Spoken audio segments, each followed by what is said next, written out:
Raider Nation, what's good? Jesse Merrick here. Thanks for tuning in for another episode of the Silver and Black Sports Network podcast. We just got back to the studio from Raiders practice, and today was the defense's day. Yeah, we'll be diving into that and explaining that in further detail later. Plus, we're talking some more Jack Bech. He made the play of the day today as a receiver. You know I love that. We've also got another guest on the pod for you. We're catching up with the radio voice of the Raiders, Jason Horowitz. He always brings a great perspective to the table, so you are not going to want to miss that. We talk about his time with the franchise, highlighting some of the crazy games the two of us have been fortunate enough to work and cover over the years, and obviously his take on the team and what he took away from the scrimmage as well. Plus, we'll also get into some talk of the safety rotation who lined up where with Lonnie Johnson out, and I'll be diving into what we heard from Decamerion Richardson, Darnay Holmes, and sixth-rounder Tommy Mellott as well. But first, here's our conversation with the great Jason Horowitz. All right, Jason, thanks for joining us, man. We were talking before we got going here. Year 4 for you. That's pretty crazy. Are you able to wrap your head around the fact that it's been 4 years since you've been the voice of the Raiders? Really fast. And, it's funny because every offseason, especially because the end of the seasons have been more disappointing than the fan base and everybody would want. So, it feels like, all right, I can't wait till the next season. But then, those 9 months, or I guess 7 until training, they go really fast. Yeah. And then in between, and then the next one. So, it's rolling on through, and it does feel strange that it's been 4 years. I have this card right here on my desk, if I can find it, that my brother-in-law sent me after year 1, and it's a picture of Chandler Jones stiff arming Mac Jones. Oh, dude, that game was crazy. On that play when. Crazy, right? And but the Hanukkah miracle, as we dubbed it, the booth anyway. But the crazy thing is that doesn't feel that long ago. But the reality is that's 3 full years ago, but it was part of that whole first year. I know we went 6-11. But that whole first year, because 14 of the 17 games weren't decided until inside of the fourth quarter, 2-minute one. And you had the Josh Jacobs overtime touchdown run, and you had the Devontae touchdown grab in overtime, and you had that play. And then you had Baker Mayfield off the street to the Rams to go 93. I mean, that was heartbreaking, but that also happened. Yeah. And the Hunter Renfrow fumble and the blown lead in Kansas City, but they going for 2-point conversion, all of it. It was an insane season. And Derek Carr gets benched, and Jarrett Stidham throws for 500 yards or whatever. It was just a crazy season. And then next year 2, Josh McDaniels gets fired, and Antonio Pierce goes 5-5. And then year 3 was last year. So, but It's been a pretty crazy run, and I think we all are pretty excited about year 4. Yeah, look, I mean, the NFL is never short on storylines, but the Raiders in recent years has obviously had plenty of them. And just a quick aside on that game, the Chandler Jones game against the Pats, that was crazy. I remember being up at the press box and my former co-anchor, Brian Salmon, sitting next to me. And as Jacoby throws that, we're all like, what's he doing? And he comes down with it, takes off, and everyone starts screaming in the press box. It's a very professional press box, by the way, but we are all screaming because it's just insane as football fans. And Brian just takes off running. He disappears. I don't know where the heck he went. So I'm sitting there in the press box where the heck did he go? Trying to fathom what's going on. And then I believe that was the game too. Afterwards, I went and talked to Denzel Perryman in the locker room. And I was like, man, give me your perspective. How insane was that after all this stuff? And he just starts laughing. He goes, I'm going to be serious, man. I didn't celebrate with anybody. He's like, I ran straight to the locker room because I had to go pee. And I was just like, what? I'm like, you missed out on the celebration of all that? It was a wild, wild game. I could only imagine having to stay composed to call that on the air. Composed. If you want to add in the call, I can send it to you later if you can't find it. But I mean, that was the game where my voice cracked and on that, and it was just the shock and awe value, and T-Pain. The only reason I remember the whole thing was because the play, but I remember the entire day because it was the first night of Hanukkah. T-Pain was playing at halftime. That was the show. I was FaceTiming with my kids during halftime to light the first night of the Hanukkah candles with my family. And that is why it was in my head when I said at the end, on the first night of Hanukkah, it's a miracle in Las Vegas, because it had all just stuck, right? And so, but it was speechless.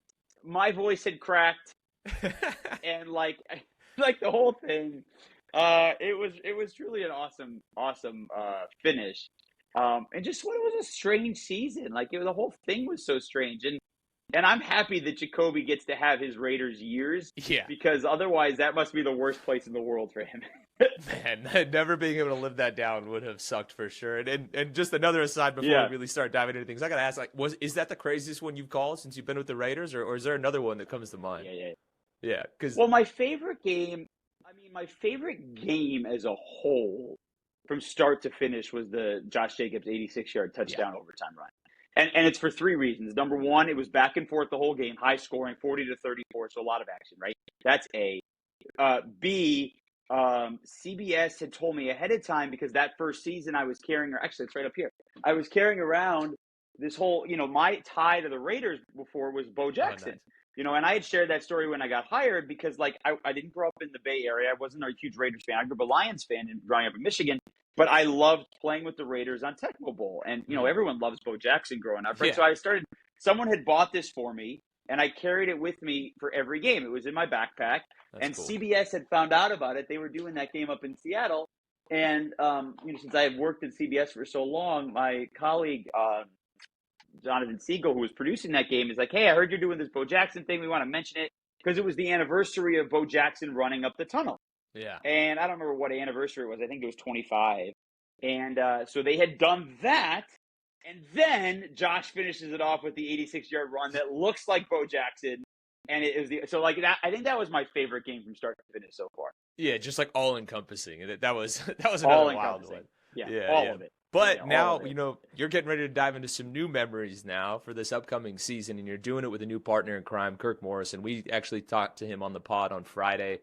Yeah. Great dude. I mean, man, his football knowledge off the charts. You guys are going to have so much fun. What's the excitement level like for you to bring a guy like him into the booth? Well, so it's twofold. Number one, it's bittersweet because I love Yeah. Lincoln Kennedy. Lincoln was awesome. Lincoln was awesome. Lincoln is awesome, and there is nobody. I've said this multiple times, but there is nobody who I would have rather had bring me into Raider Nation because he's kind of that link, but no pun. Well, kind of a See what pun you did intended, there. but See he what is you the did there. link. He's a pro, guys. He's a pro. Yeah. He is a link from Raiders of past and the success that this franchise had for 40 years to the Raiders of now and the success they're trying to build again because it's 20 plus years of frustration for this fan base and Lincoln is part of that last team that won a playoff game and played in the Super Bowl to the team that is now, and he's been around all of it. And so he gets the alumni part of it. He gets the aspect of, once a Raider, always a Raider, and the whole aspect of it to what they're trying to build now. And it was also just, this from just a physical standpoint, it was also comfortable to have a gentleman who's 6'8" and as large as he is next to you everywhere you go in a football stadium where the Raiders are not always loved. Yeah. Your blind And side so was always that was protected. kind of a nice thing all the time too. But transitioning to Kirk, I've known Kirk for a long time. He and I have done radio shows together before a long time ago on Sirius XM on the college channel. And then this past year, we worked the Pro Bowl together for Westwood One. So we've known each other for a while. You said it. He is a tremendous human being. We have a lot in common and stuff, some of the family stuff we have off the field. And he is a very good analyst, and he's going to slide in. I think Raider Nation's going to love him. There's been an offensive perspective in the booth for a while, and now we're going to switch it over to a defensive perspective. And Kirk is very good at what he does, and I think it's going to be really good. Yeah, no, it's going to be an exciting year, that's for sure. And I do want to clarify, like, Lincoln was the man. I loved working with him. Got to do plenty of podcasts with him too. Yeah. So now again, the two of you diving into the booth, and it's a new era for the Raiders, which we've said a lot. Like, let's be fair, but Pete Carroll steps in this one. Correct me if I'm wrong, but it just feels different. Well, I think it was you who tweeted it, and I've told you this. I've kind of been off social media for a while, but I do have my list that I'll go to because it's work related, right? Like people who follow and cover the Raiders, so I'm seeing what they're saying. And I think you tweeted something about Pete Carroll and what he was doing at USC in a classroom, and his, I think it was at USC, but like his, I guess, approach to leadership and his approach to coaching and how much trust he's putting in the players to be themselves and like emphasize what they do well and how they promote that and it's a benefit to the guys. And there's just an approachability. AP was approachable, but he was new to 100%. this whole thing, and Pete Carroll's not. And he's had all the success in the world. He's a Super Bowl winning, national championship winning coach, but he's also okay to talk about his failures, and even some of his failures. 3 years with the Patriots, I think people forget they went to the playoffs twice. Yeah. And after year three, he was fired, and then he went back to college, and now he's with the Raiders, and who knows how long it's going to last, right? When we play in New England, week one, he will become the oldest head football coach in NFL history. So, who knows how long he wants to be the head coach still in the NFL. But there's no question when you are around practice and he is chasing down punts and he's running wind sprints and he is diving on Thayer Munford at practice. I mean, you can tell the guy still got a real love for this, and he wants to see the Raiders not just make the playoffs, but get back to Super Bowl contention.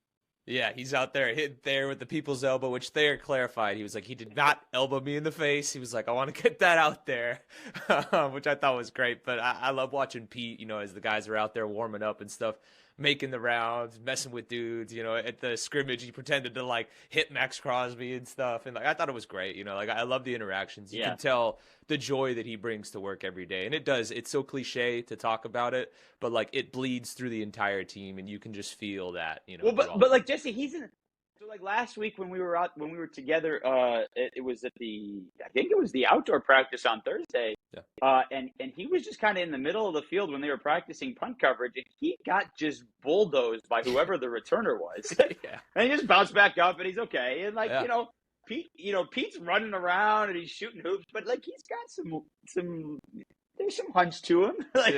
He is not your average 73-year-old. Yeah, he is not your average 73-year-old. That's for sure. Like, I think we can all hope to be like Pete when we're his age, for sure. And obviously, as Pete and Spytech come to town, now they bring Geno Smith with them. Pete brings Geno Smith with him, in particular. But what have you seen from Geno, in your time with the team so far? He's a consummate professional. Yeah. And I, his journeys, people talk about age all the time, and obviously we're just doing it in a different way with Pete Carroll, but with regards to football age, Geno, you would think in his mid-30s would be towards the end of his career, but the reality was, like, there's 6 years in him where he didn't play. Yeah. He had those first 2 years with the Jets. He was the starter. It didn't go well. He was benched. Then the Giants, and there's other places along the way, but until his second year with the Seahawks, he really didn't become the full-time starter. I guess the end of his first year, but so there's a gap there of age that he may be still have more in him than your mid-30-year-old quarterback would be. But for where he is right now, he is precise. He's got pinpoint accuracy. As has been described about him by players, he's got the leadership, not just in how he does it on the field, but how he approaches players in the locker room. Yeah. So you got all those things together. And he's also got the last 3 years where he's been a Pro Bowler twice, where nobody would have seen that coming 3 years ago. And so you've got the mature guy to lead this offense, stars around him, like Brock Bowers is a bona fide superstar. Definitely. Everyone in the league believes, now we have to see it, but believes Ashton Genty is going to be a superstar. And then you throw in another guy in Jacoby Myers, who's been around the league for a long time. Colton Miller at left tackle just got re-signed, new deal, maybe a Raider for life. So you've got this build of an offense that, again, it's different than what we would have thought 3 years ago, because 3 years ago it was Josh Jacobs and Derek Carr and Devontae Adams, and you assumed that was the building block of a future playoff team. It didn't turn out to be. Yeah. Maybe this is the one that is. No, I would agree. On paper and what we've seen in practice so far, this does look like a solid group that has a lot of pieces that are very interesting. And like you noted, like Pete's won everywhere that he's been. So why would that be any different here? Yep. But specifically with Geno, watching his career arc has been so interesting, and now he dives into a new chapter with the Raiders, and you can just tell how fired up he is to be here, and already seems to have really, wrapped his head around completely this Chip Kelly offense. If the scrimmage tells us anything, which let's actually get your take on the scrimmage, what you saw from him too. But if the scrimmage tells us anything, he's ready to roll. What did you see from him at the scrimmage too, in particular, or just the offense as a whole that leads you to be positive about what's to come for them? It looks different. The offense looks different. But again, so first of all, Geno was against. Yeah. So remember, it was ones versus twos. And even against some of them, so put that aside. We will see to September what we really think about what this all looks together when they're really playing games. Yeah. But it definitely feels different, right? It feels like there's a faster pace to it. It feels like there's more creativity to it. It feels like the holes are opening up. It feels like you have a quarterback who has a grasp of it, and he's delivering passes in places that we didn't see the last couple of years. Yeah. So I think you put all that together with an offensive coordinator in Chip Kelly that there is belief in. I think last year there was hope that they'd be able to do some stuff with Luke Getsy, but there were some question marks because of where it was with Chicago. Yeah. And I think there was some concerns about the offensive coordinators. Remember, Josh McDaniels is no question a wonderful offensive coordinator, but he was doing that and it just didn't fit. Now it feels like there's a different understanding. But again, I think it was my first year. I think it was my first year. We were undefeated in the preseason. And we played an extra preseason game because it was the Hall of Fame game. Let's wait and see here, right? We can be excited, and I think we should be excited. We should all be excited. But let's see what happens September 7th and September 15th and September 21st, and we'll go from there. Yeah, I have always said this. I think fans should be rooting for their teams to go winless in the preseason because then it's all uphill from there. I feel like the teams that don't win in the preseason are going to be great this year because they were awful the other day against the Chargers in the Hall of Fame game. Exactly. Yeah, I just feel like the teams that end up not winning a lot of games in the preseason end up playing pretty decent in the regular season, and the ones that go undefeated, it's always you didn't play in the NFL level, but you played college football. How much do teams really know in August? In your 4 years as an Azusa Pacific, did you ever feel like, man, we look great? Did work out, or is it always a correlation? No, it's usually something you figure out a couple weeks in, and it is that thing during camp you're like, okay, we could be pretty good, but you don't figure out till 2-3 weeks in, really, because you're still feeling things out no matter how much continuity you have or how new things are, or the number of new players. It just takes time, and so I have always been big on that. Let's see 4 weeks in, roughly. That's kind of always been my barometer. Then we'll have a nice sample size against teams who have actually game planned for you, and when there's a tape out there on you, and all these things, and people have somewhat of an answer for some of the things you're doing, and how do you combat that? That's when I've always thought a team is really revealed, probably around that week 4, week 5 mark. And the mighty Azusa Pacific Cougars, sometimes we can't have out of the gates hot, but then didn't finish too strong. Yeah. Well, my first ever TV game, and I don't think you were there yet. My first ever TV game for CBS was your mighty Azusa Pacific Cougars against what was number 2 in the country, defending national champion Grand Valley State, and it was a double overtime Azusa Pacific victory on a Thursday night when the entire country was watching Thursday night football, not Azusa Pacific Grand Valley State. But that's it. But it's funny. But so you mentioned game plan, we have to see it. Almost makes it that Michael Mayer becomes one of the X factors for this team, right? And we can talk offensive line, and it's been the big storyline, and it maybe is the storyline, and it should be training camp. But everyone's going to game plan for Brock Bowers. They've been figuring, the AFC West has been trying to figure out how are we going to stop this guy here in year 2, and then you throw in Ashton Genty, and until people start actually seeing that they can't tackle him, which I think is going to be the case, they have to worry about that. Which Michael Mayer 2 years ago was drafted to be a star tight end, because he was a star tight end at Notre Dame and somewhat unguardable. It didn't really happen in year 1.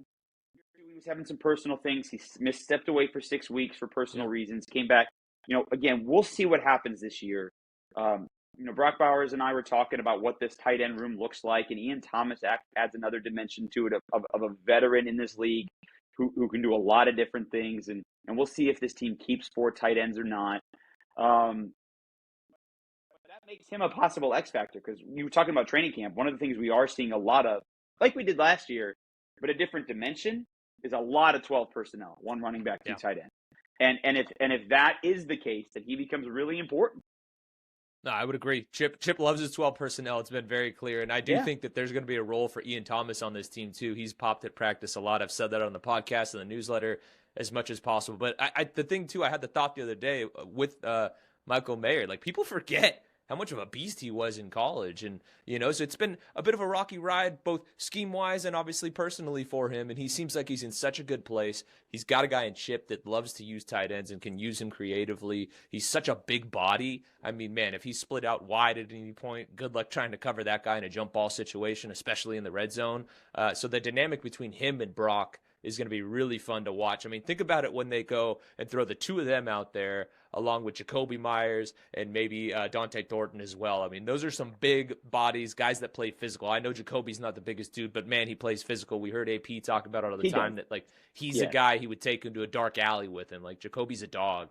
So I agree with you on that. But we touched on Genty, so and this is something we've done a lot of, so I don't want to dive too much into Genty. You said it. He feels like the real deal. So let's just kind of let that play out. I want to jump onto the defense with you real quick here. What stood out to you about that group so far? Well, I think losing Lonnie Johnson over the weekend is frustrating. Yeah. And you're going to, look, there's not going to be a season where you go through an entire training camp without losing someone. Exactly. I feel badly for him for over once because he's finally getting a role to be someone who could have an impact on a defense. And two, he's like, look, I've been around the league. I've moved around. I don't want to do that anymore. Like, I want to be here for a long time. And then 3 days later or whatever it was, it was it's a an unfortunate day later. Where he and Max, was it a day later? Yeah. And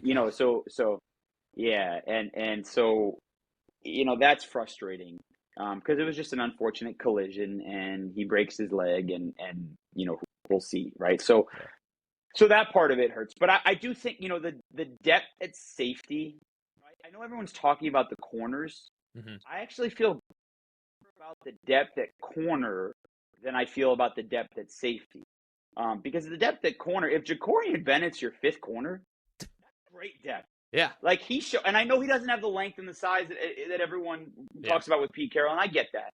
But he showed last year in the first 7 or 8 games, he was playing as the best corner on the Raiders. Agreed. And he was playing as a top 15, top 20 corner in the league those first 6 or 7 weeks. So if he's your depth, I think you're in good spot. That means Eric Stokes is playing well. That means Darian Porter is playing well as a rookie. And again, Decamerion Richardson. So we'll see. Safety part of it, Isaiah Polamau got thrown into it last year with the injury to Marcus Epps, and they obviously like him a lot because they re-signed him in the offseason. Jeremy Chin, I think, can do it, and they moving him up to be more of a nickel, and that's where Lonnie Johnson was going to come in when we go to nickel, and Jeremy Chin's your big guy. Maybe that changes a little bit. Maybe it means Jamal Adams plays more. I don't know. I think we're all kind of curious to see how that plays out.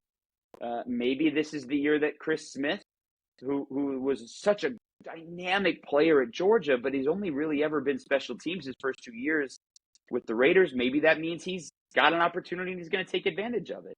But it's unproven depth. Yeah. And Trey Taylor, again, 7th round pick out of Air Force, but he was the Jim Thorpe Award, as the nation's best defensive back. Yeah. So maybe he is someone who's ready to step up, but we just haven't seen it yet. So I'd be concerned about the Lonnie Johnson injury. I also would be excited about the opportunities that it provides for some of these younger guys who were so good in college. Yeah, no, I mean, look, I think I agree with you. Like that's a question mark and a big one, but it's just an unproven question mark. And it's going to be interesting to watch going forward for sure. And I like the point that you brought up about Jamal actually, because like as I was kind of diagnosing what's next, I didn't even think about that because in my mind Jamal's just a linebacker. But you're like, yeah, hey, wait, he's been a safety in this league for a long time, so maybe they do kind of use him in maybe that big nickel look. I'm curious. Or maybe they just switch what they do with Jeremy Chin, or maybe they don't do any of that. Yeah. And we'll see, right? Because I mean, we're going to see practice the next couple of days here before the Seahawks game, and I'm, I don't know the plan yet for what we'll find. We'll talk to Coach Carroll. Yeah.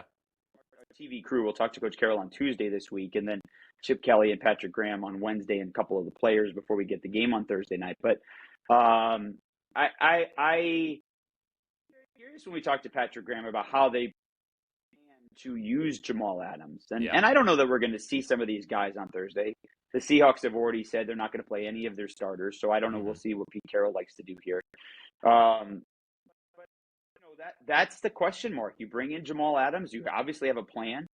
Lonnie Johnson's injury was part of your plan, and maybe you change it, or maybe you don't. Maybe they really do have faith in the guys behind him, and having two veterans like Jeremy Chin, Jamal Adams can make them feel good about what they're going to do with the guys behind. So we'll see. Yeah, one guy I said to keep an eye on is JT Woods. He's a guy that's played safety, real physical dude. Maybe he's been lining up at corner predominantly. I think only at corner, actually, that I've noticed since he joined the team. So maybe he moves back there. I only saw him at corner in the 3 practices that I was looking at. So I only saw corner. But but you're right. He was a safety with the Chargers.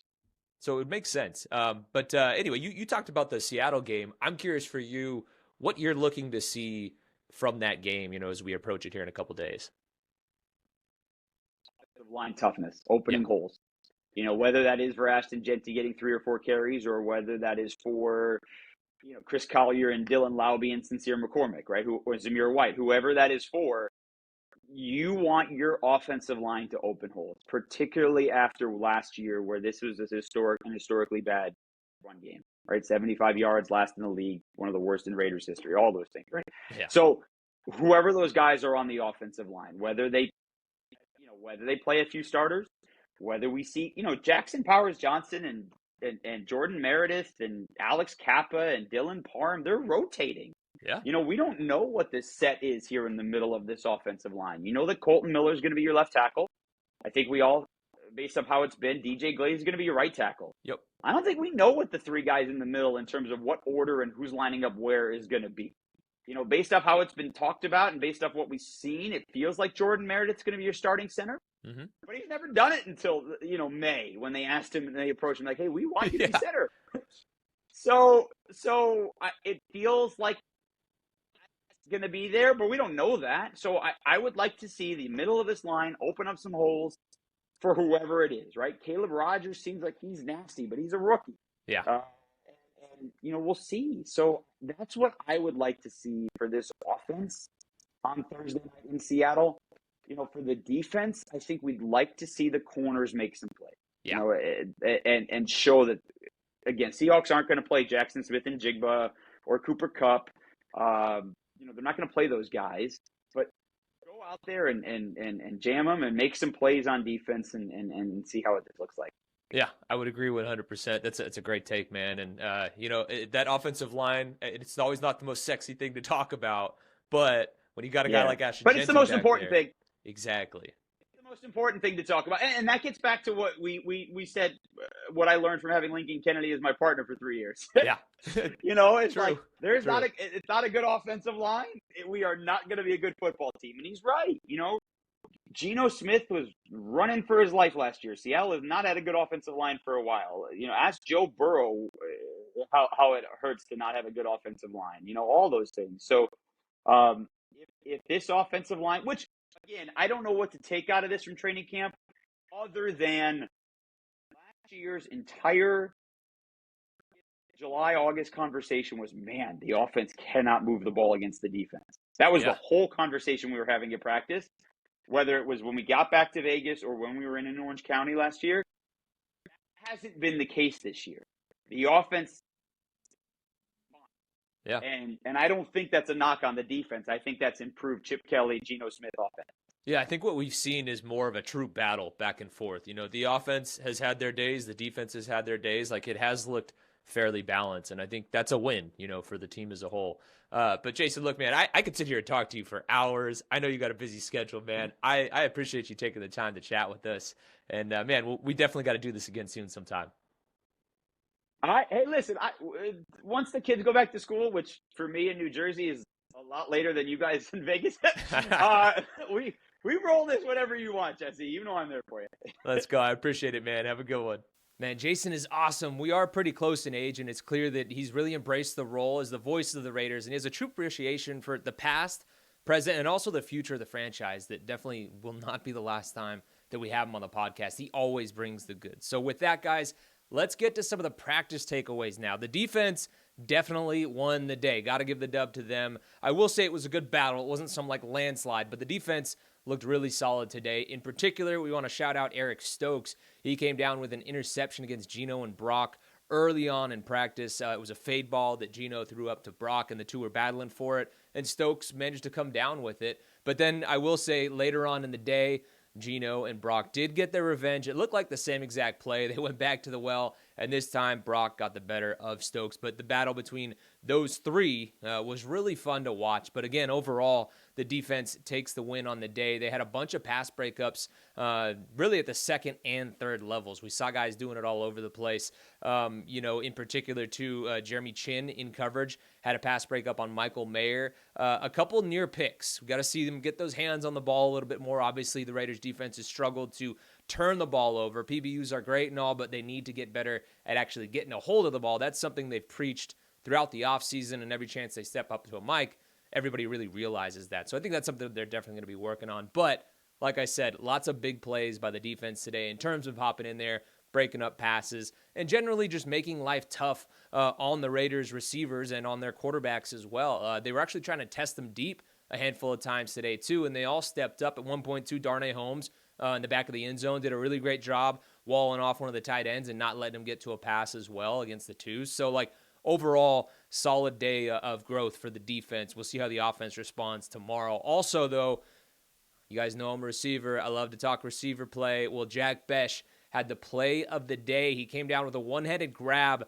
in a one-on-one fade drill against Kelly Q Blue. Geno threw an awesome back shoulder ball to him. If you haven't seen it, go check out my Twitter account, @JesseSBSN. I did tweet that out. It's making its rounds. What a catch it was. And the coverage was actually really good by Kelly. It was just one of those things where it's like, hey, there's nothing you can really do about it. That's why they have the back shoulder fade ball. It helps defeat that coverage. So shout out to Jack. Shout out to Geno. That was one heck of a play. And like I said, people are taking notice of them. And Jack, again, in particular, doing a really great job since the pads have come on. He's flashed a lot more. His game, I think, is really kind of coming alive.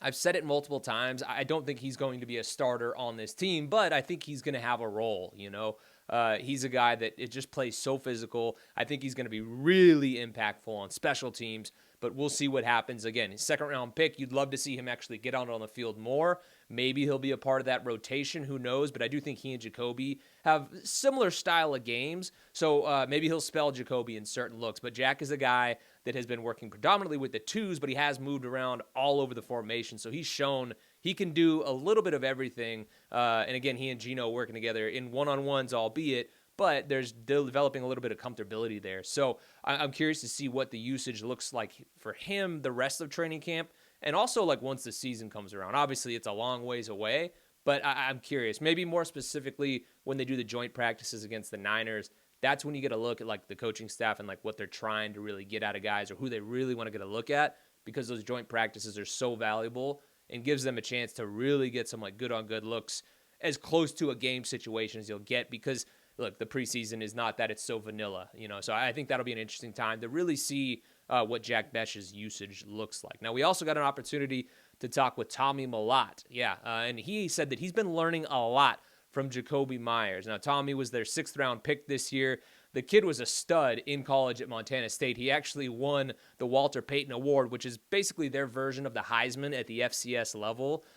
Freaky athlete. I mean, when you look at his stats, it's insane. Last year alone, he threw for almost 200 yards and had 22 touchdowns and an interception. He even rushed for 640 yards and scored 11 touchdowns on the ground. The guy just did it all, like Booby Miles type stuff, what he managed to do for that team. And now he is making the transition from quarterback to receiver. Obviously, that's not easy no matter what level you play it at, let alone coming from the FCS level. He comes in at 6 foot, 208 pounds. So he's actually a pretty big guy. I saw him up there on the podium, he's very clearly a stocky dude. The athleticism, very easy to see. He's super twitchy. It's just a matter of learning the position. He's got a long way to go. I think he knows that. I think he's going to be a long-term project for this organization.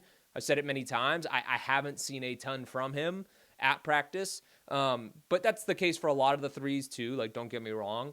they're not getting a ton of reps, and that's normal because this team is moving fast. But the preseason is his time to shine. Guys like him, that's when they really get their chance to get out there and show, the team and the world what they can do. So this game in Seattle is going to be big for him. He said he's going to have his family up there coming over from Montana, so it's going to be huge for him. And also Cam Miller, the quarterback, who has looked really good, more and more comfortable the more reps that he's gotten as the weeks have gone by in camp. He even said he's more of like a rhythm type player.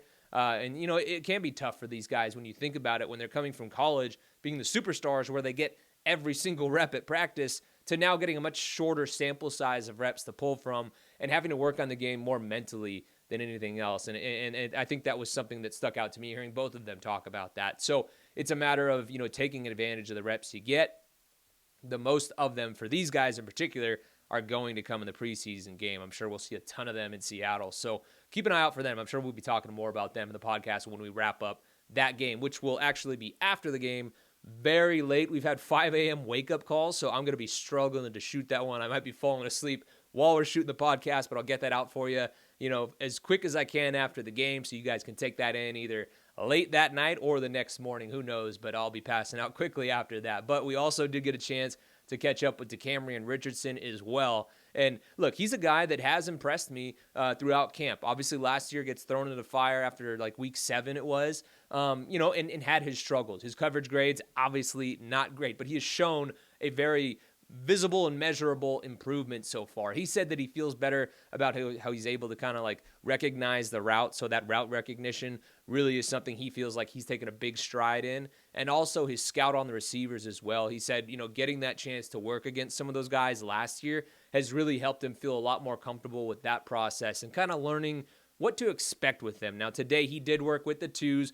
We talked about the fact that it feels like it's a battle between him and Darian Porter for that starting spot. I would say that Darian Porter definitely has a leg up. This staff really likes him. He's looked very impressive. Even Decamerion even said today that he likes what he's seen out of Darian Porter, and now he's been a fast learner and that he could be someone special. So keep an eye on that. But again, it looks like Darian Porter does have the lead. But do not count Decamerion Richardson out. He's another lengthy guy, twitchy athlete, a willing tackler. We'll see if he can show that improvement come game time in the preseason game, and also as the rest of camp does go on. But like I said, he did work with the twos, and I mentioned all those PBUs. He had one of them. It was against Aiden in the twos, and he actually jumped a curl route that really should have been a pick, if we're being honest. Again, I talked about how there was a lot of PBUs, need to see more interceptions, but the PBUs are still good, obviously. I don't remember who the receiver was. I think it was Bachman. They're kind of far away from us when they're in the indoor field, so it's a little tougher to see at times. And, some of the guys have their jerseys rolled up, but I believe it was Bachman. He might have had something to say about that. Maybe he played a little defense on his end, but nonetheless, good instincts by, Decamerion to jump in front of that thing and have a shot to really come down with it. Again, just didn't quite haul it in. But a nice play by him, and we've seen him make some pretty solid plays. Again, had an interception last week against Geno in the red zone drills as well. So he's a guy that has had his moments, and the staff is taking notice of that. We'll just see if now, he can continue that consistency going forward and show him, what he can do. But anyway, guys, with that is going to do it for today's show. We will be back out tomorrow morning over there at practice for Raiders practice, which will be the final time that we actually see them before they hit the field for their first preseason game up there in Seattle. That's going to be a big one for Pete and Geno, preseason or not.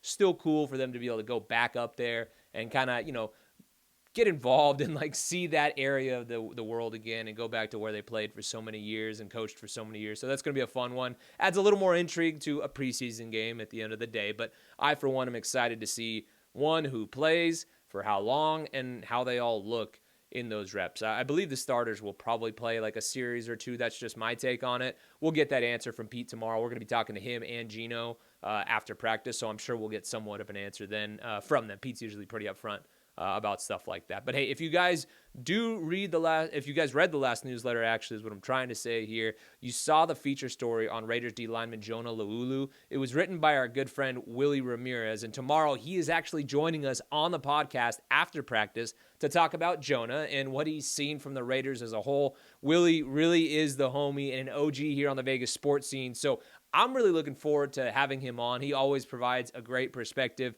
and is just an awesome dude. has been so supportive of me in this new venture, and I can't wait to bring him on, show him a little love, and put the spotlight on him and his work about Jonah as well. He caught up with Jonah's high school coach, who is actually here in Las Vegas at Centennial High School. So it's a cool story. Jonah's a local kid and very clearly understands what it means to wear that badge as a Vegas kid for the Las Vegas Raiders. So great story. If you haven't read it, go check out our newsletter. We've got it linked in there. It's on the Sporting Tribune. Really, really good stuff. And also, I talked about the newsletter. If you are not already subscribed to our newsletter, go do so. What are you doing? Head to silverandblacksportsnetwork.com and subscribe to get that delivered right to your inbox. We do it every Monday, Wednesday, and Friday morning at 6 a.m. It's chock full of all kinds of Raiders goodness.